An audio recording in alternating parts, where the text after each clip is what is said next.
சூரிய பகவான் ஏன் சனி பகவானிடமிருந்து விலகியே நிற்கிறார் என்று உங்களுக்கு தெரியுமா? அதன் பின்னணியில் உள்ள கதையை உங்களுடன் பகிர்ந்து கொள்கிறேன்.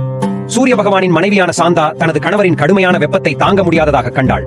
அதனால் சூரிய பகவானுக்கு இணையான சக்தியை பெற சிவபெருமானை நோக்கி தவம் செய்ய முடிவு செய்தாள். அவள் காட்டிற்கு புறப்படுவதற்கு முன் தனது சொந்த நிழலில் இருந்து தன்னை போன்றே இருக்கும் சாயா என்ற ஒரு பெண்ணை வடிவமைத்தாள். மேலும் சாயாவை அவளுடைய ரகசிய திட்டங்களை வெளிப்படுத்தாமல் தங்கள் குழந்தைகளையும் கணவனையும் பார்த்துக் கொள்ளும்படி கேட்டுக்கொண்டாள். சூரிய தேவன் சாயாவை தனது மனைவி சாந்தா என்றே நினைத்தார். இவர்களது சங்கமத்தின் மூலம் சனி என்ற குழந்தை பிறந்தது. சனியை பார்த்ததும் சூரிய தேவன் ஆத்திரமடைந்தார். குழந்தை அவரை போலல்லாமல் அவரது புத்திசாலித்தனமும் அரவணைப்பும் இல்லாமல் இருந்தது. மாறாக சனி கருமையாகவும் குளிராகவும் தோன்றினார். சூரிய தேவன் சாயாவிடம் குழந்தையை பற்றி விசாரித்தார். அவன் அவர்களின் முறையான சந்ததியா என்று சந்தேகித்தார். இதனால் கோபமடைந்த சனி தேவன் தனது தந்தையை கோபமாக பார்த்தார். சனி தேவனின் உக்கிரமான பார்வையால் சூரிய பகவான் கருமை நிறத்திற்கு மாறினார். பின்னர் சூரிய பகவான் தனது தவறுக்காக வருந்தினார் மற்றும் சிவபெருமானை வணங்கி தனது உண்மையான வடிவத்தை திரும்ப பெற்றார். அப்போதிருந்து சூரிய பகவான் சனி தேவனிடமிருந்து விலகியே இருக்கிறார்.